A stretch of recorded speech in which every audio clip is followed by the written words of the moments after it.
Queridos amigos de La Razón, un gusto de saludarlos, donde sea que estén, cuando sea que estén, un verdadero placer tenerlos acá. Es una conversación que sin duda promete bastante. Estamos con Cuya Reina, una destacada escritora.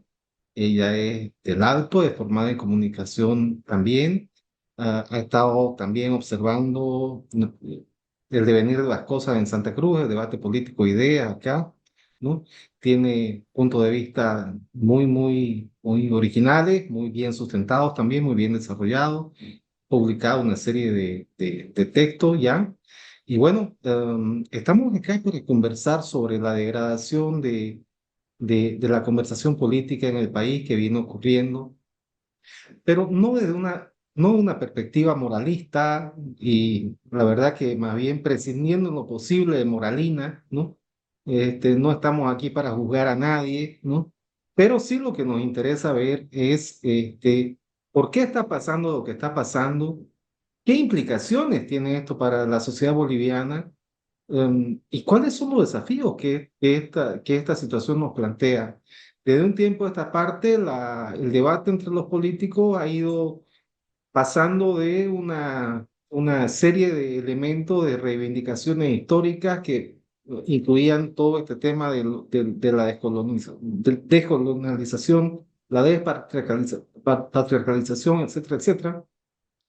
Pero últimamente el lío se remite en muchos casos a temas de falda y no solamente por el hecho de que sean faldas, sino por todo lo que esto implica de todos los lados del espectro político, ¿no? Es decir, hay una serie de acusaciones que pesan sobre el expresidente Evo Morales, aparece una contraacusación contra el presidente Arce, las oposiciones sin propuestas se dedican sencillamente a ver desde el palco con morbo toda esta situación y a ver qué pueden, como se dice coloquialmente, a ver qué pueden raspar de la olla para llevar a su lado, ¿no?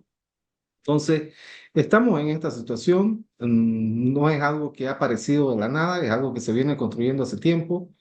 Y bueno, Cuya, ¿cuál es tu perspectiva al respecto? Empezaremos por la parte inicial de cómo vos ves que en el país hemos llegado hasta este punto, donde esta es la situación del debate político tan degradado, tan cargado de argumentaciones ad hominem, en el mejor de los casos, y donde se instrumentaliza de todo lo que sea posible, es decir, desde las relaciones personales, las relaciones íntimas, la familia, todo sirve.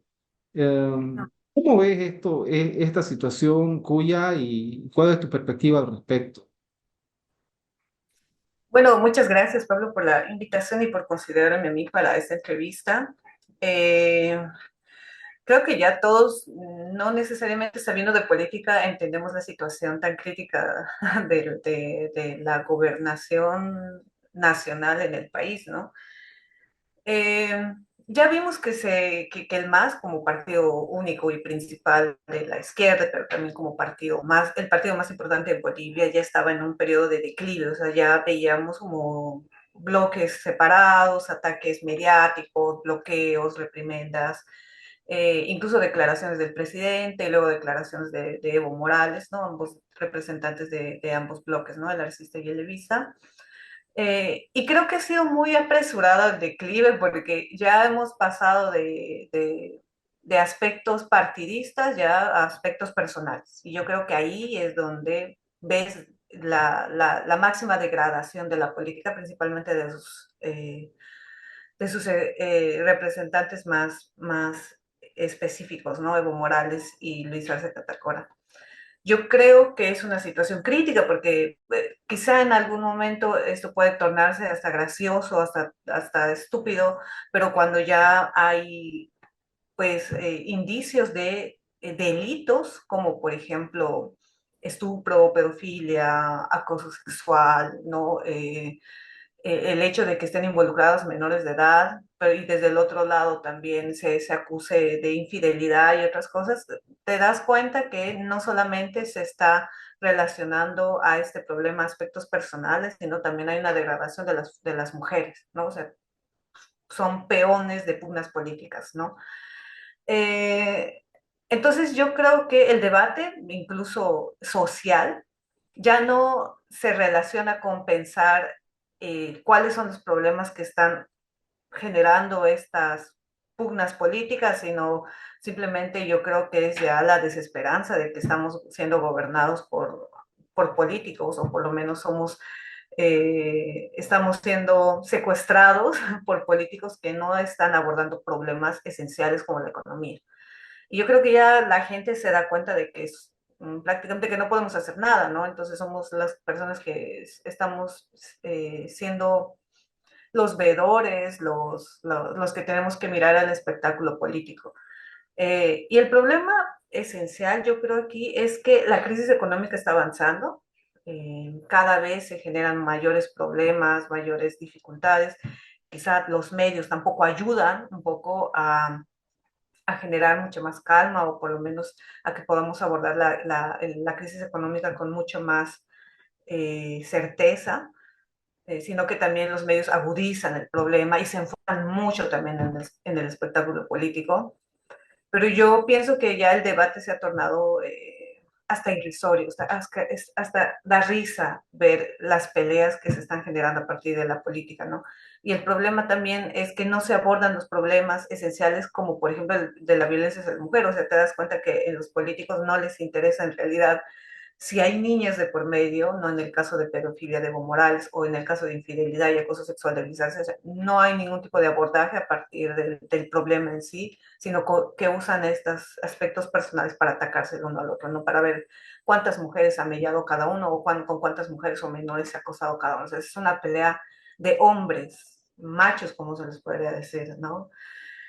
Eh, y yo creo que hay un hartazgo, y posiblemente esto, si bien yo creo que por lo menos a mediados de año había como una perspectiva de entender que la política aún podría estar en el MAS, como que quizá había como una esperanza de que tal vez el MAS podría reconfigurarse. Hablo de sectores populares, ¿no?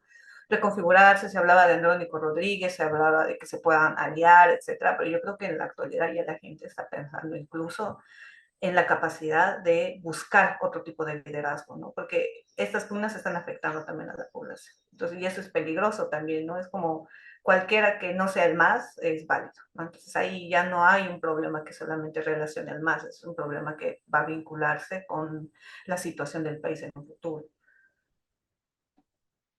De acuerdo. Ahora, quisiera explorar contigo una idea primera al respecto sobre lo que has mencionado. Pareciera que también hay una crisis en general de las ideologías o de las ideas. Uh -huh, De los grandes referentes con los que comienza el siglo XXI, el debate político, temas como la emergencia de esta izquierda en América Latina, donde todavía hay resabios de lo que fue el ciclo neoliberal en la región, esta idea de que hoy en día, a su modo, enarbola Milei, de un Estado mínimo, de un estado que sea súper eficiente y que todo más o menos en la mano, en lo más posible que de manos exclusivamente de los actores privados, que es la vieja idea que estuvo muy de moda en la década de los 90, parte de los 80. Um, pero esa era la bandera ese era el repertorio discursivo en buena medida que tenían lo que hoy son las oposiciones en Bolivia.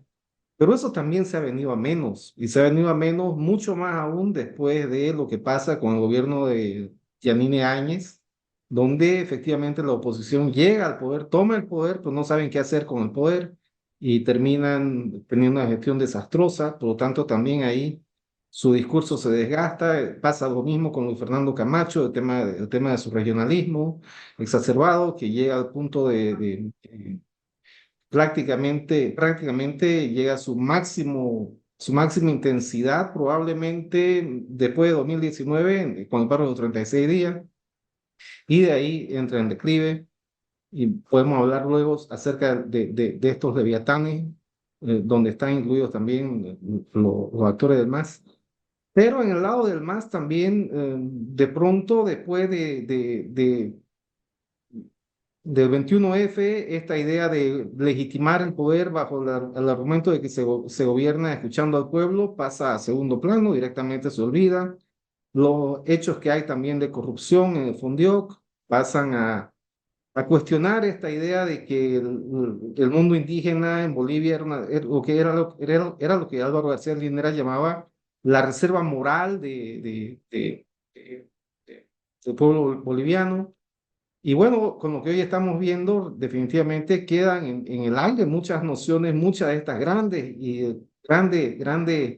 nociones ideológicas quedan desgastadas, quedan evidenciadas, y de pronto pareciera que estamos más o menos en un momento en el que, para ponerlo en una imagen coloquial, como que la fiesta ya se ha pasado de trago, se ha pasado de hora, es las 5 de la mañana, encendemos las luces y vemos que todo el mundo, los trajes ya están totalmente alborotados, los maquillajes corridos, y ya no vemos las lentejuelas, ya no vemos el glamour y vemos los rostros tal cual son, de todas partes y de todos los actores.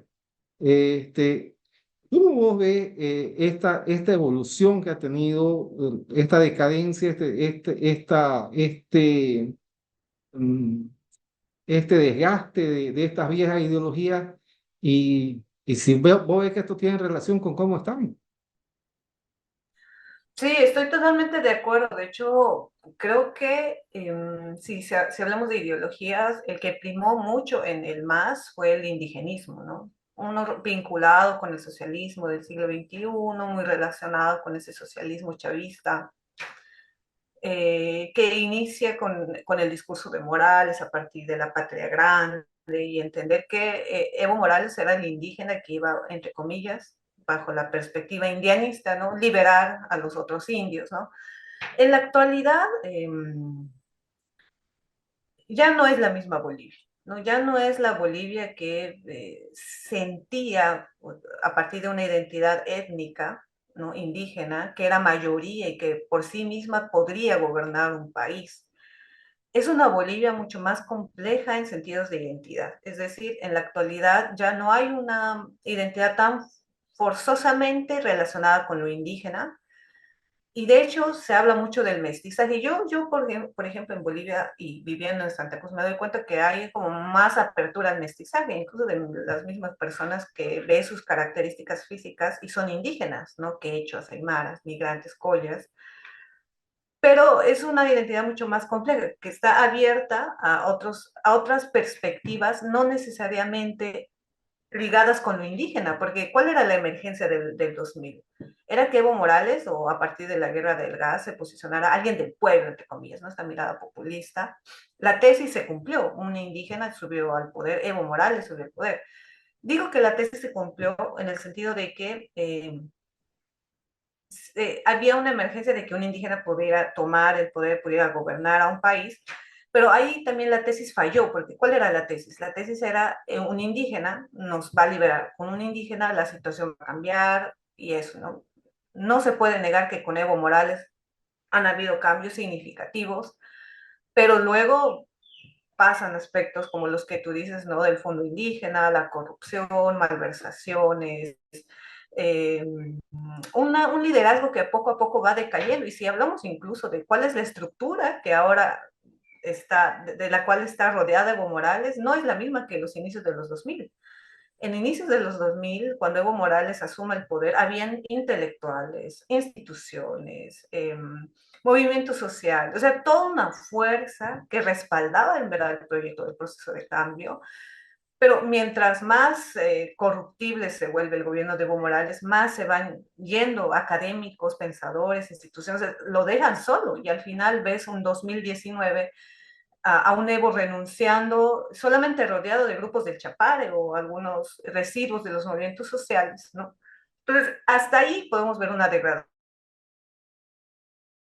Prácticamente Evo Morales se quedó solo, ¿no? Y ahora yo creo que Evo Morales está como que alargando una degradación, un declive de su liderazgo de manera forzosa, ¿no? En una situación en la que la gente no lo está pensando como un líder a Evo Morales. no lo está viendo como un presidente nuevamente, sino que incluso una demanda del 2020, y creo que por eso también ganó Luis Arce, es que querían renovación, ¿no? Eh, y si vemos en esta nueva bolivianidad, como decía, más ligada al mestizaje y no tan complejizada con lo identitario, eh, yo creo que ya no es para la gente algo importante que un indígena nos gobierne. Es decir, la tesis ya se quemó, ya vimos que no funciona que un indígena nos gobierne en realidad, y la gente, porque también es una nueva generación, ya no es la generación de los 2000, está apuntando a nuevos liderazgos, ¿no? Pero que resuelvan problemas importantes. Ya no el problema de que era un Estado plurinacional. La gente puede aceptar o no un Estado plurinacional, pero si no le das servicios básicos, si no le das educación, si no le das salud, si está subiendo si está aumentando la devaluación de la moneda, si ya no hay diésel, si no hay gasolina, entonces va a valer muy poco el hecho de que tú seas indígena o no, ¿no? Y es lo mismo, el desgaste de los liderazgos políticos y de la sociedad civil reflejada en los movimientos sociales ya no responde tampoco a los problemas actuales. Los movimientos sociales ya no responden a las necesidades más jóvenes, ¿no? De empleo, necesidades de trabajo, igual, los mismos problemas que tenemos actualmente esta nueva generación.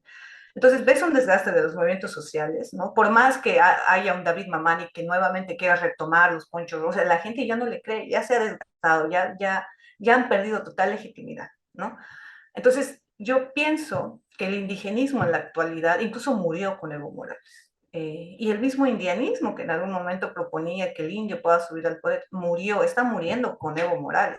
Entonces ya no podemos apelar al indio, ya no podemos apelar al indígena, que es un discurso que Evo Morales sigue hablando, ¿no? Como yo soy el indígena, el líder, y a mí me acusan de pedofilia porque así es la colonia y la derecha, no quieren que nos gobiernen, son racistas, o sea, y cosas que la gente no le va a creer, porque ya para esta generación ya no tiene sentido ese tipo de discurso, ¿no?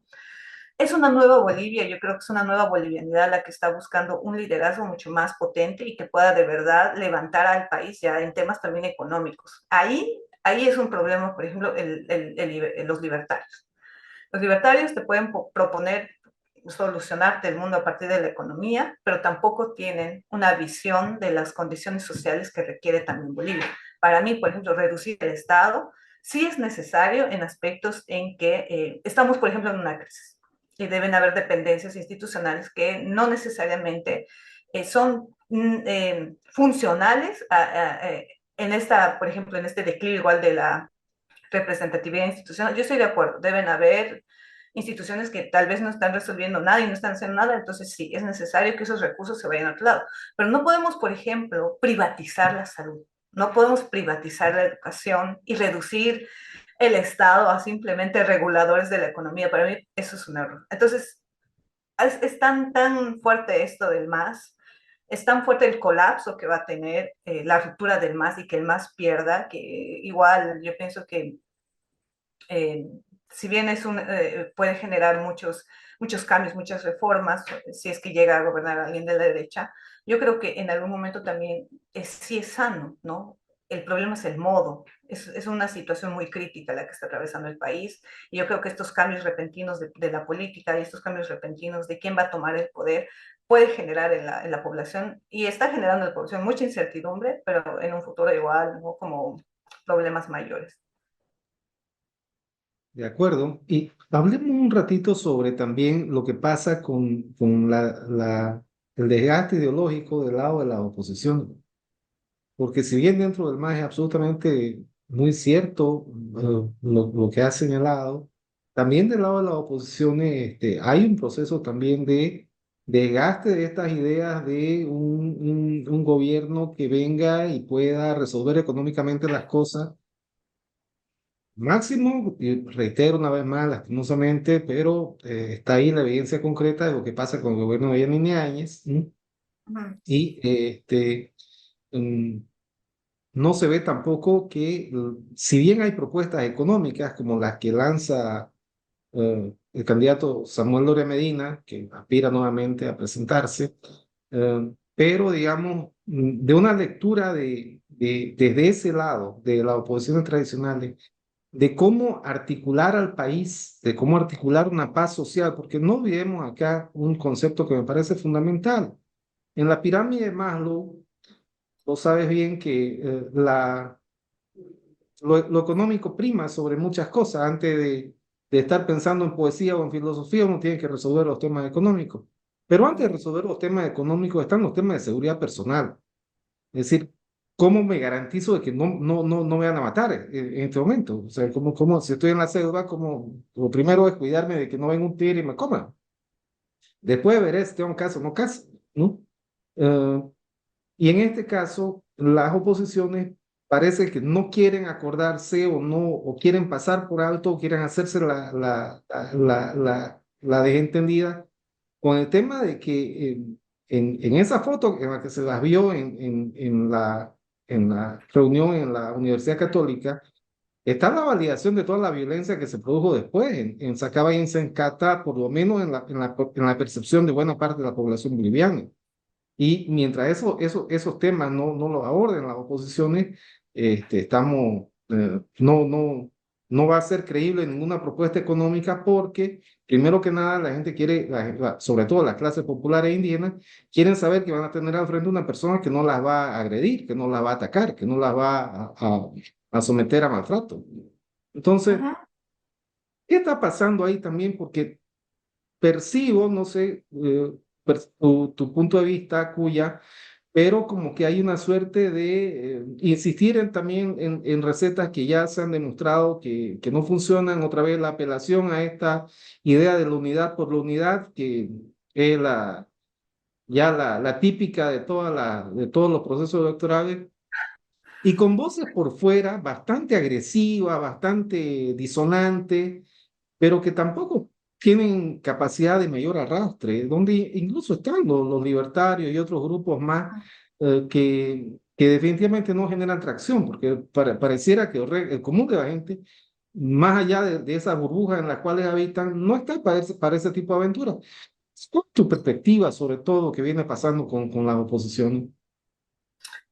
Perdón, Eh, y dejando de lado el bolsón regionalista al que nos podemos referir también, o te puedes referir, incluirlo, o dejamos para más adelante. Uy, no, sí, yo creo que el regionalismo en Santa Cruz es un elemento interesante, por lo menos en temas electorales, ¿no? Siempre prima un sentido regionalista, incluso al momento de votar, yo creo que por eso Camacho también tuvo representación en el Parlamento, ¿no? En el legislativo.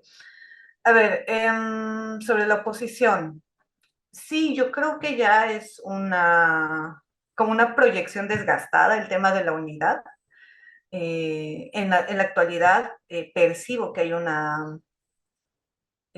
quizá una motivación como mucho más importante en el sentido de que creo que la oposición está viendo en este desquebrajamiento del MAS una oportunidad, ¿no? Y yo pienso que en 2019 incluso si habían discursos como mucho más radicales, incluso por parte de Camacho, era porque había una confianza de que iban a ganar, ¿no? Como Yanine Áñez ya estaba en el poder, Evo Morales ya había renunciado, yo creo que había un sentido de triunfalismo, de que sí podemos ganar nosotros, ¿no? O sea, ya la gente está cansada del MAS, o sea, una lectura muy mala, pésima, porque en el sentido de que había mayor poder en el Estado, desde la derecha, la gente estaba como más desmotivada por votar por ellos, ¿no? Entonces ese triunfalismo yo creo que les pegó incluso muy fuerte cuando ganó el MAS con más del 50%. Y en la actualidad, ¿sabes? Yo percibo, no sé si soy la única persona, pero yo percibo por lo menos en los dos opositores como mucho más fuertes, creo que para mí es Manfred y Tuto, quizás los más visibles. Yo creo que Samuel Doria Medina ni siquiera es tan visible, ¿no? Por lo menos puedo percibir que en Santa Cruz están apuntando incluso mucho más a Tuto Quiroga y quizá en la clase media como más moderada a Manfred, ¿no? Eh, y, y yo por lo menos a Manfred lo veo muy tímido, como muy cuidadoso, ¿no? Como que se oculta y a veces se expone y a veces así, entonces yo pienso que es como una oposición que quiere moderar un poco el discurso, bueno, con lo de Santa Cruz y lo del Cunume y todo eso, sí les salió muy mal, yo no entiendo igual, incluso hasta ahora por qué los cruceños se ofendieron, tanto si acá como que se percibe como que quieren reivindicar lo indígena, el mestizo y el cruceño provincial, ¿no? Pero más allá de eso, yo veo eso, ¿no? Como una moderación en Manfred y en Tuto como una mirada mucho más radical, ¿no? En el aspecto de atacar al MAS, pero tampoco expone muchas mayores posibilidades económicas o de que se puedan salir o que puedan salir discursos nuevos de su proyecto. Lo que yo asumo es que desde la oposición, quizá la figura más representativa de esta alianza Mesa, Camacho, Samuel Doria Medina y Tuto, no, sí, creo que era Samuel Doria Medina y Tuto, va a salir Tuto. Y yo creo que van a tratar de un poco aplicar un lenguaje más mediador para las clases populares que un ataque directo al norte. Y de hecho, sabes, yo no percibo tanto esta generación, por ejemplo, el hecho de tener mucha cautela con la derecha, como lo tienen, no sé, pues las antiguas generaciones, ¿no? De tener mucho cuidado porque sí se sienten amenazados por lo de Sencata y se acaba, sí se sentía también mucho ese peso del racismo, pero en la actualidad los jóvenes están en otro contexto, entonces sentirán algunos ese peso, esa amenaza de la derecha, pero yo creo que no es tan fuerte como las antiguas generaciones, ¿no? Entonces yo creo que están apuntando a los dos, ¿no? A esa mesa y Tuto. El problema es que son los mismos discursos. O sea, Samuel, por ejemplo, como que en 100 días nos va a devolver la estabilidad económica a partir del ingreso de dólares. En 100 días no se va a poder hacer eso. O sea, son ideas sueltas que al final no terminan en ningún proyecto. O sea, yo puedo decir como Manfred, yo voy a convertir a Bolivia en Dubái, digamos, pero ¿de qué se sostienen esas ideas? No se sostienen ni de proyectos, ni de estructuras sociales. ¿Cuáles son los sujetos políticos a los que están apuntando? Tampoco se sabe, ¿no? Por lo menos sabemos cuál es el sujeto político del MAS, es esta nación popular, ¿no? Esta identidad nacional popular, pero de los otros que no saben a dónde están apuntando, y lo mismo con los otros, igual Tuto Quiroga, no se sabe a quiénes están apuntando, entonces no hay un proyecto real. Lo que sí se puede hacer, yo creo, y creo que es lo que quieren hacer, es apuntar, entre comillas, a una alianza, no esta alianza de partidos, esta alianza que se hacía antes en la política boliviana, y eso es creo que la única respuesta que podrían generar.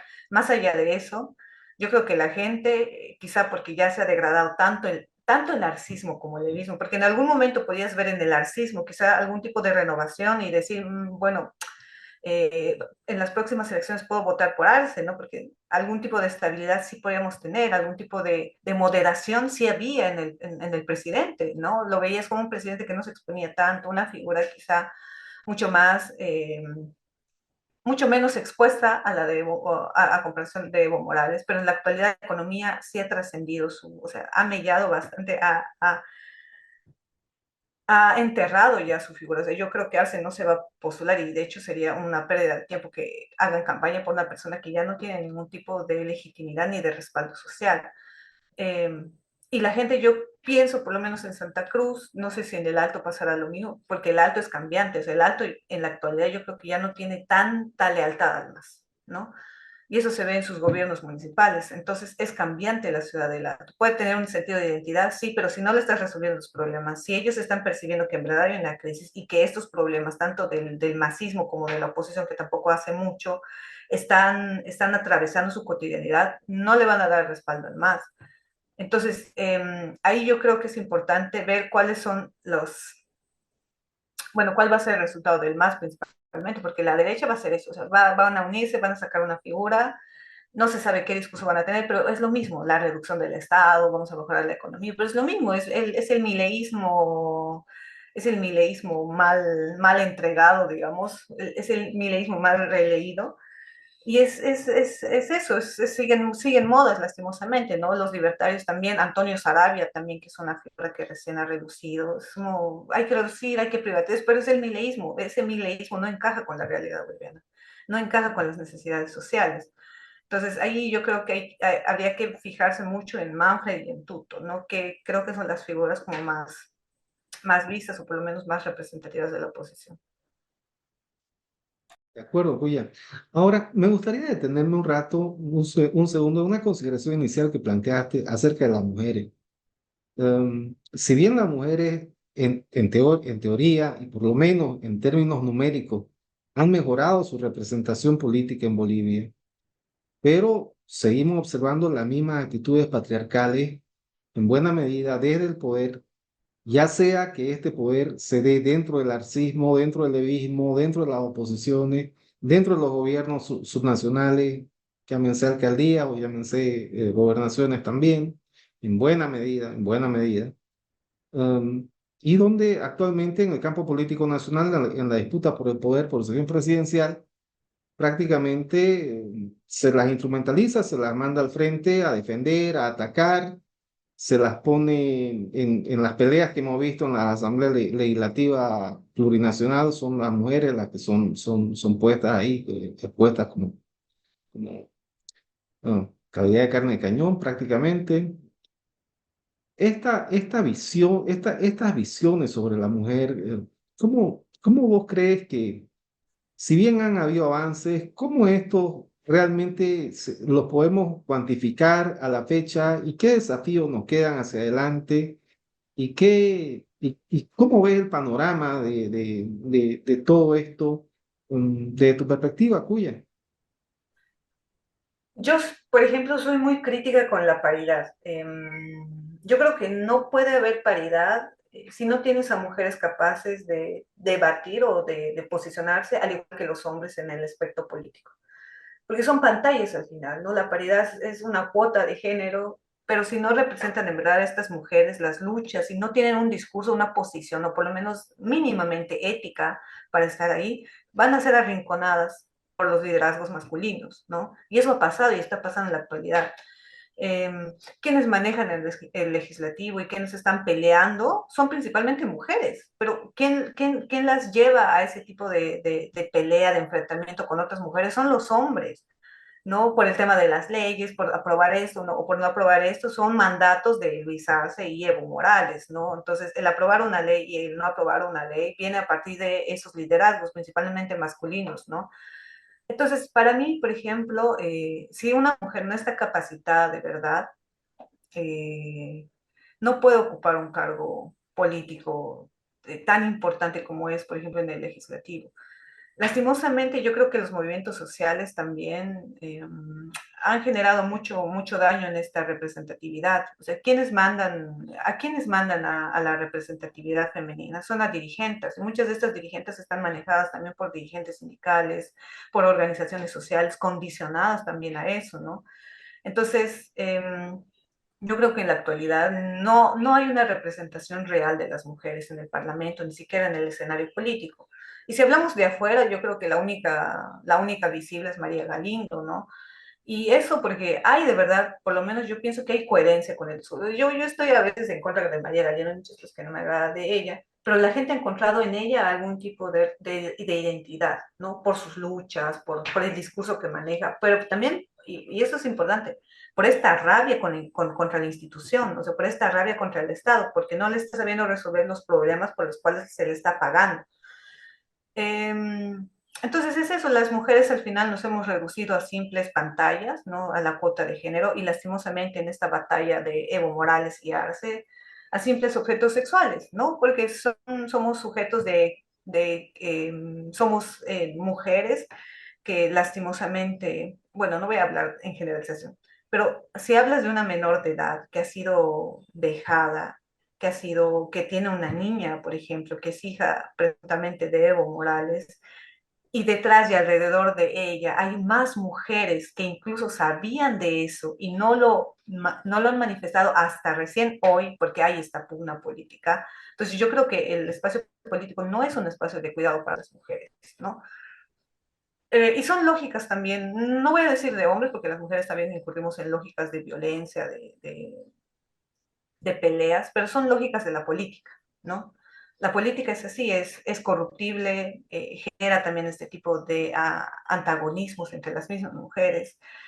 Eh, y lastimosamente, en la actualidad creo que estamos como 70 casos de feminicidio, más de 70 casos de feminicidio, y no hay ninguna mujer en el Parlamento, y no ha habido en estos años una mujer que pueda posicionar este tema realmente en el debate político, ¿no? Entonces ahí nos damos cuenta que las prioridades de las mujeres en el Parlamento tampoco son los temas de género, no son las violencias, no son los feminicidios, son otro tipo de agendas que no le competen a las mismas mujeres. Entonces, si las mujeres en el poder no van a hablar a partir de nuestros problemas, ¿quién los van a hacer? Los hombres no lo van a hacer porque va a aparecer Andrónico Rodríguez y te va a decir que la ley 348 es para, es para, no sé, pues es una ley en contra de los hombres, ¿no?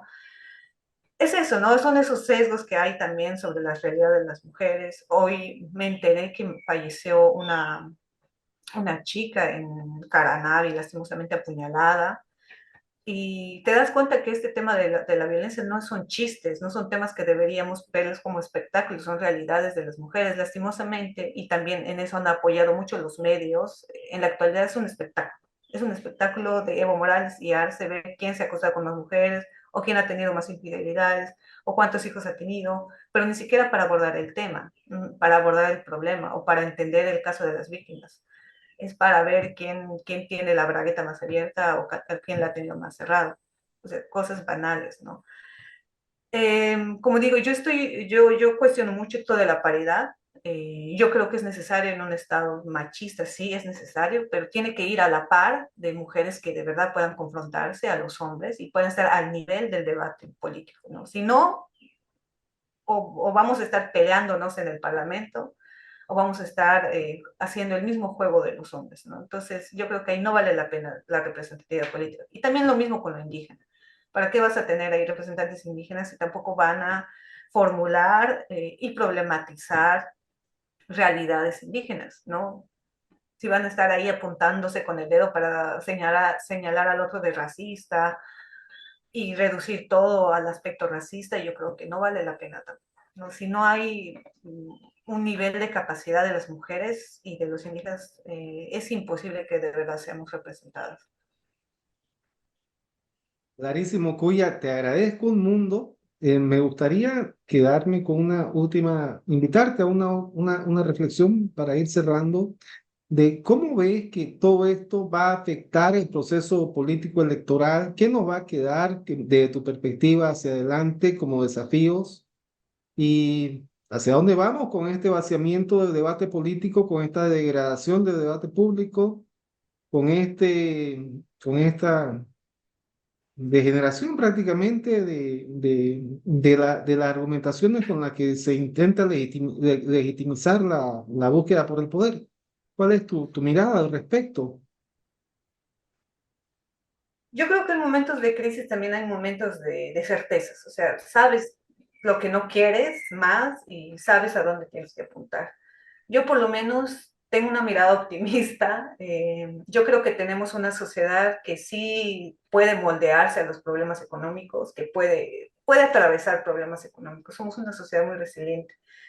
Quizá esta generación no tanto como la generación de nuestros papás, que han podido atravesar problemas económicos con dificultades y todo, pero lo han podido atravesar.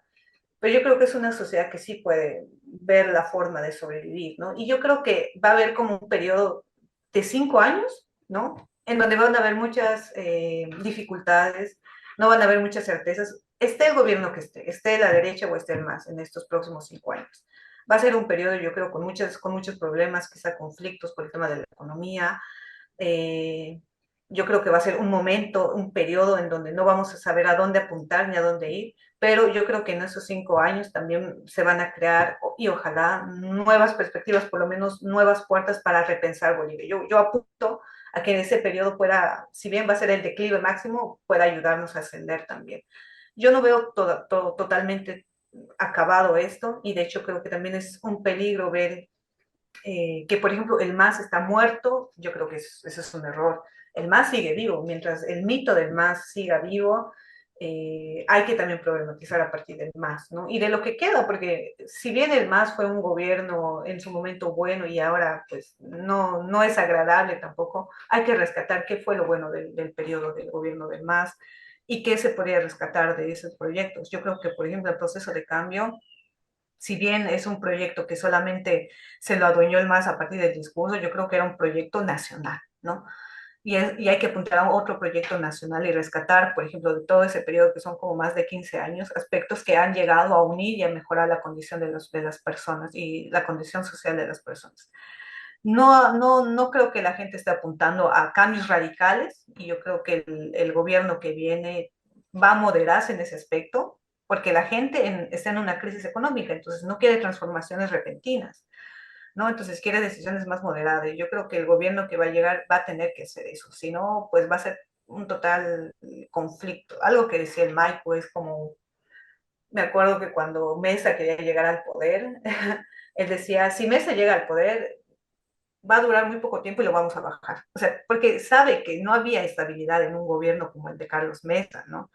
Y yo creo que si este gobierno va a ser débil, incluso, y si tiene como oposición al MAS, va a ser fácilmente manipulable, manejable, incluso se lo podría derrocar fácilmente. Ojalá que no, porque yo creo que el país necesita más estabilidad que problemas y conflictos adicionales.